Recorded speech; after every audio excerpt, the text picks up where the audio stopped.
So I charged my phone and I lost the trail of thoughts that I had. But the core of the argument here is that with these theological arguments that touch upon the notion of the powers of self-determination and free will, you do get a sense for politics or how to think about politics. At least they imply something about politics. Let's put it that way. They imply something about politics.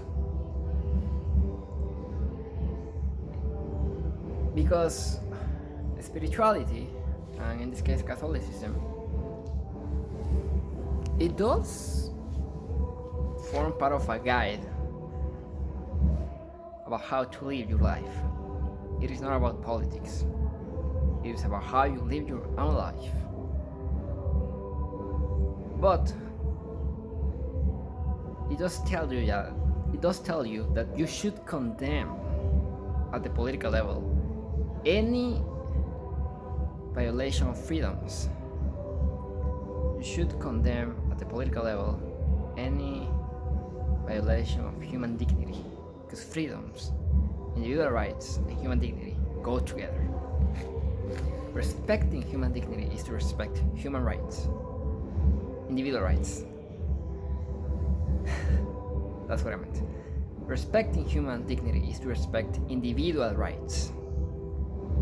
Not to respect individual rights is not to respect human dignity. To diminish the powers of self-determination and free will at the political level is a violation of human dignity. So liberty, from a spiritual perspective, does arrive at politics in that sense. And that's why John Paul II did really well in condemning at the political level ideologies such as communism.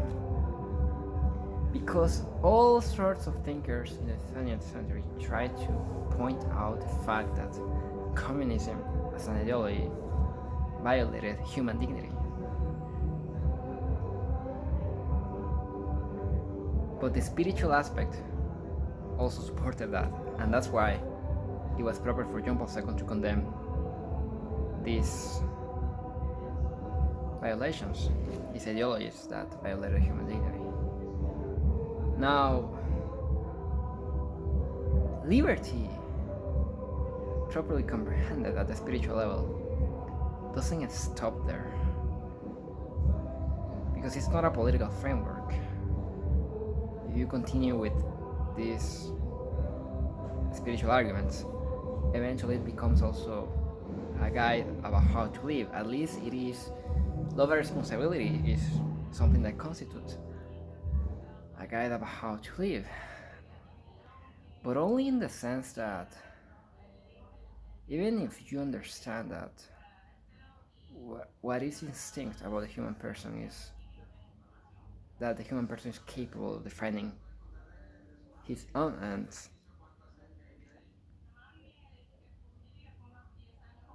it does tell you something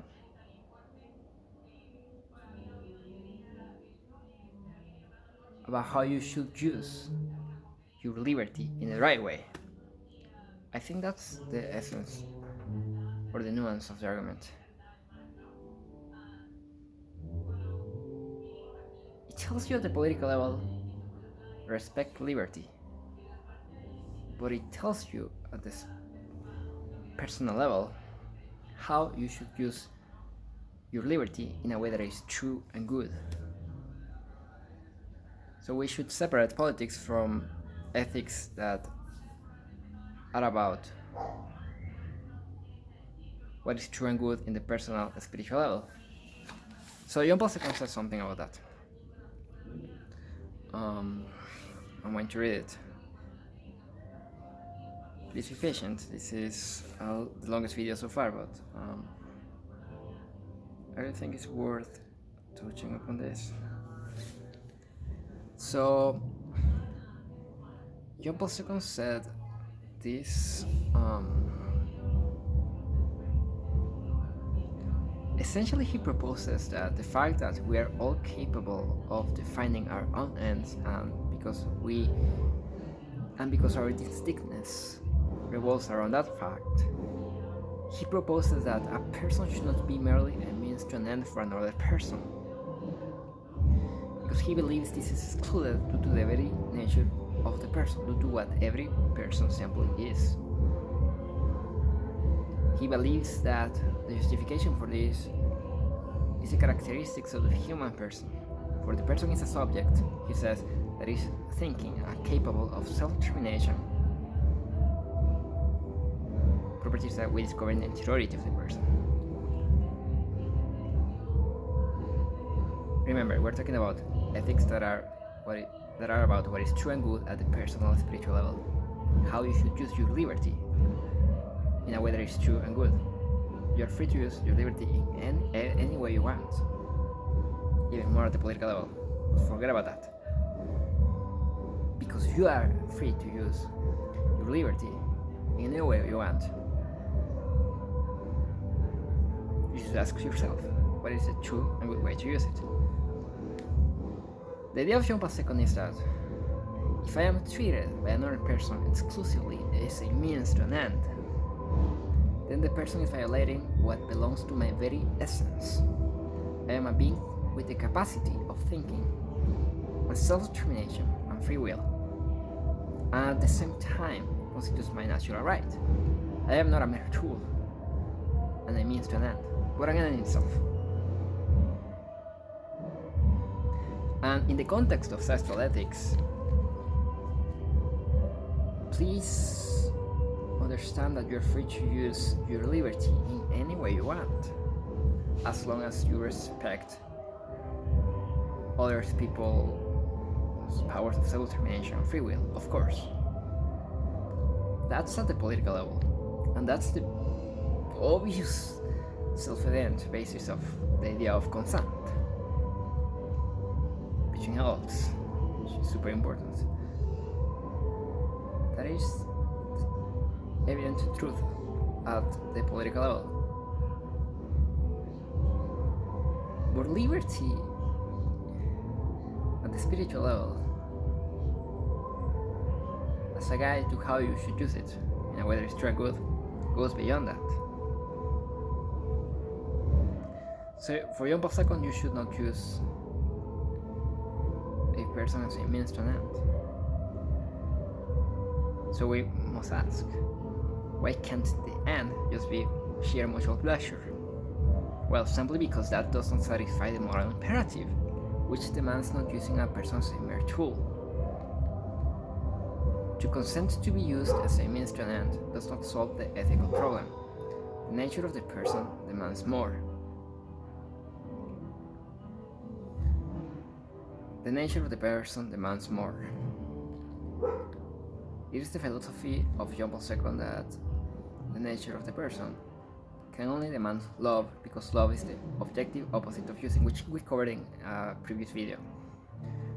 Why that is the case? Love is the objective opposite of using, and so the commandment to love of the gospel is love persons, not use persons.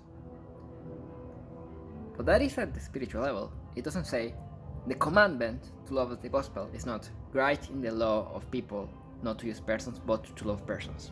It doesn't say, Jesus didn't say, hey, write in the Constitution not to use persons, sexually speaking, or in any other way, right? Obviously. And please also write that you can only love persons. No, that's not what it says. You are free to do whatever you want with your powers of self-determination and free will. But the commandment to love the gospel is telling you what to do at the personal spiritual level with regard to relations with other persons, and that is to love them, not to use them.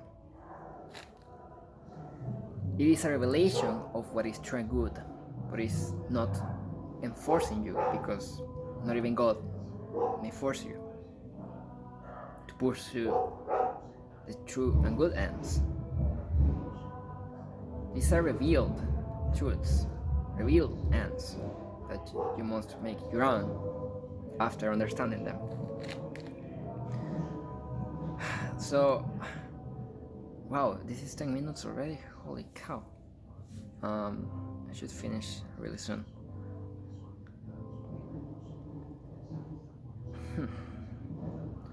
So I have tried to explain this to a version that I appreciate and it's special to me. So I didn't stop there. I tried to think this through a little more about how to put it in another way.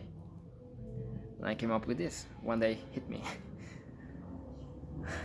Coming out of church, which is interesting. To put it another way,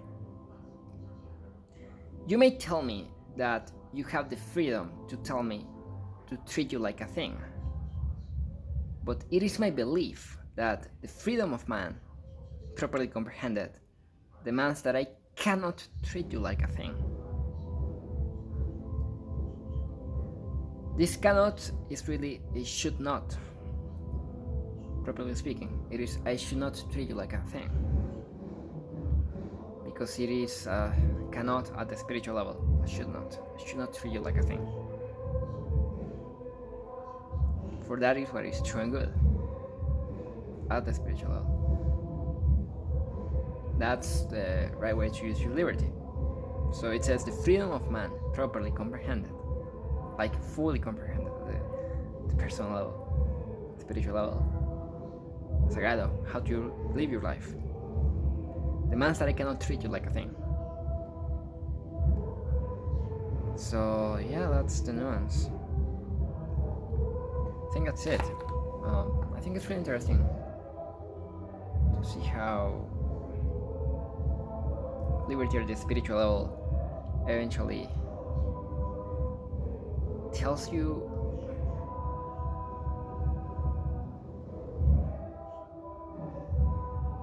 what it means to respect all other people's liberty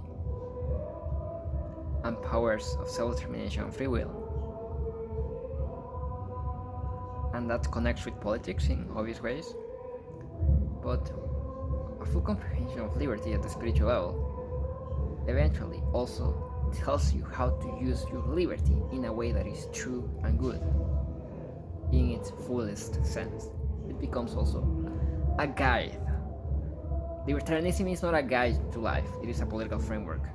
But Catholicism, in this case, as we have seen, understands liberty in a way that adds up, properly comprehended,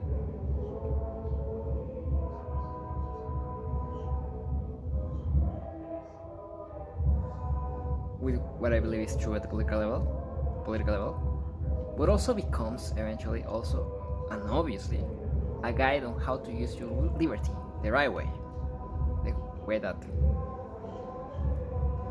God, which is the trend of good, would have intended.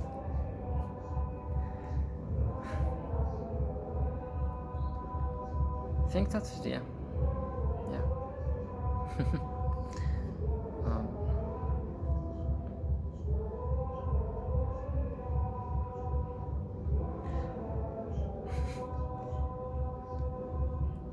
I guess obviously the history of the Catholic Church has actually committed a lot of mistakes in terms of politics and in terms of actually taking away the powers of self-determination and free will, those powers which God gave us to people in the past.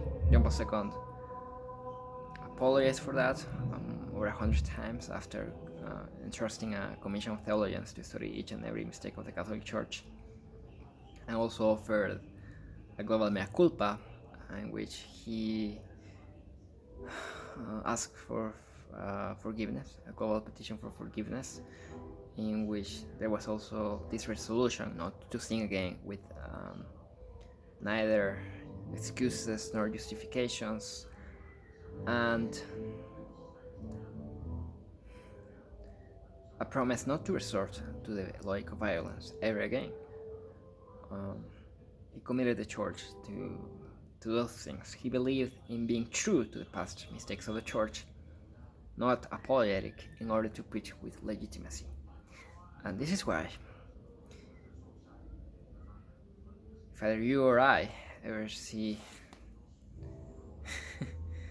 a priest that is, I dare believe, advocating at the political level to diminish people's freedoms, show them St. Thomas Aquinas. I hope you can read that. I don't think you can read that. Anyways, again, what St. Thomas Aquinas said, which is, a king who is unfaithful to his duty forfeits his claim to obedience. That's it. It is not rebellion to oppose him, for he is himself a rebel whom the nation has right to put down. But it is better to breach his power. He may be unable to abuse it. When government takes away your freedoms, it's abusing its power. Liberty, properly comprehended at the spiritual level, supports this too.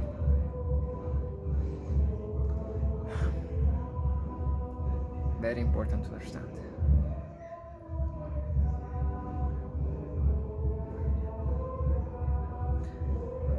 At the same time, John Paul II believed that love, he said in Spanish once, el amor vence siempre, which means love always wins, which means that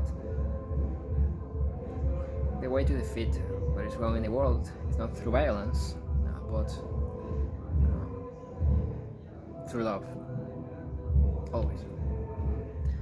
And that's what he did against communism and against all of the political violations of human rights in Latin America. He always advocated for love.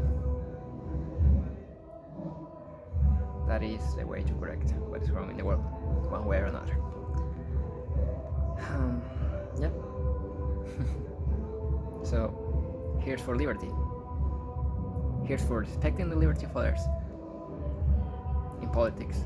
And here's for living liberty in a way that is true and good in our lives at the personal and spiritual level. Cheers.